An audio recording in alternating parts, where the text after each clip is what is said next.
중국 저장성 저우산에 있는 보잉사의 항공기 완성센터입니다. 대당 1억 달러가 넘는 737 항공기 구매의 큰손 중국을 고려해 세워졌습니다. 이곳에서 중국 샤먼 항공에 인도될 예정이던 맥스 737 항공기 한 대가 8,000km를 날아가 미국 생산기지로 돌아갔습니다. 샤먼 항공 이름과 로고까지 도색을 마친 상태였습니다. 지난주 중국 당국이 자국 항공사에 보잉기 인수를 중단하라는 명령을 내린 뒤 지금까지 2대가 귀환했습니다. 보잉은 불과 20여일 전 중국 상무부 장관을 만나 눈도장까지 찍었지만 관세 전쟁의 보복 조치를 피해가진 못했습니다.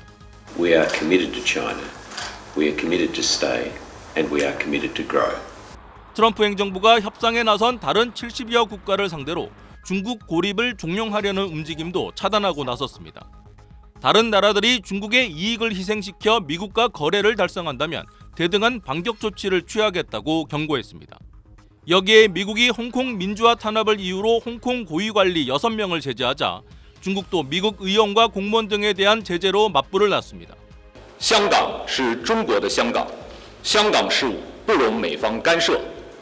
트럼프 대통령이 시진핑 국가주석과 직접 통화나 정상회담 같은 톱다운 방식의 정상 간 담판을 고집해 협상 속도가 나지 않는다는 분석도 나옵니다. 반면 시 주석은 트럼프식 쇼에 휘말리기 싫어 실무 대표 간 진척이 없는 한 1대1 대화에 응하지 않을 가능성이 큽니다.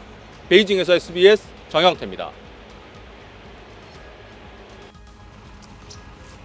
미중 간 관세 전쟁이 격화하는 가운데 미국 전자상거래업체 아마존이 중국 등에서 생산된 제품에 대한 주문을 취소한 것으로 나타났습니다. 현지 시간으로 9일 블룸버그 통신 등은 도널드 트럼프 미국 대통령이 이달 2일 중국과 베트남, 태국을 포함한 180개 이상의 국가와 지역에 관세를 부과할 계획이라고 발표한 후 비치체어, 스쿠터, 에어컨 등에 대한 주문이 중단됐다고 보도했습니다. 전문가들은 아마존이 트럼프 대통령이 부과한 관세에 대한 비용 절감을 위한 거라고 풀이했습니다. 아마존은 외국 현지에서 제품을 직접 사입하는 비율이 높다 보니 관세 전쟁의 영향이 클 수밖에 없기 때문입니다. 실제 아마존은 지난주 중국에서 만든 비치체어를 판매해온 한 업체에 50만 달러 상당의 주문을 취소한다는 메일을 보낸 것으로 알려졌습니다. 메일에 관세에 대한 언급은 없었지만 아마존이 이렇게 주문을 취소하는 것은 매우 이례적입니다. 트럼프 대통령이 SNS에 상호 관세를 유예한다고 밝혔지만 보복 관세로 대응한 중국은 제외한 바 있습니다. 아마존은 아직 공식 입장을 밝히지 않고 있지만 지난 2월에는 연례 보고서에서 국제 무역 분쟁을 위험 요소로 꼽고 대응 방안을 고심해왔습니다. SBS 최희선입니다. 중국은 협상이 필요하고 미국은 필요 없다. 먼저 협상에 손을 내밀라고 종용하는 트럼프 대통령의 발언에 중국 정부는 관세 전쟁을 시작한 미국부터 바뀌라고 받아쳤습니다. 就应该停止 极限施压那一套，停止威胁讹诈。 엔비디아 H20 칩 수출 통제에 대해선 실제 수출 금지 규모가 얼마나 될지 촉각을 곤두세우면서도 별도 입장은 내지 않았습니다. 선전전도 가열되고 있습니다.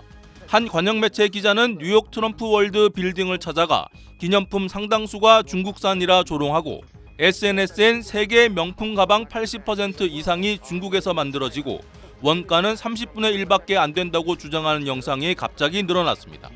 The total cost will be $1,400 USD for one Birkin out of factory. But why Hermes will charge you $38,000 USD?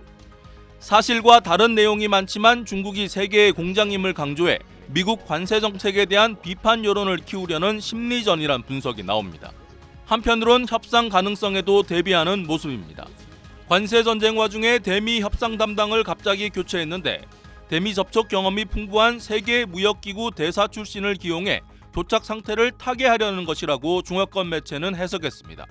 시진핑 국가주석이 베트남에 이어 말레이시아를 찾아 연대를 강화하는 가운데 중국 관영 매체는 한중 FTA를 한중일까지 확대하자는 주장을 내놓으며 우군 확보에 공을 들이고 있습니다. 베이징에서 SBS 정영태입니다.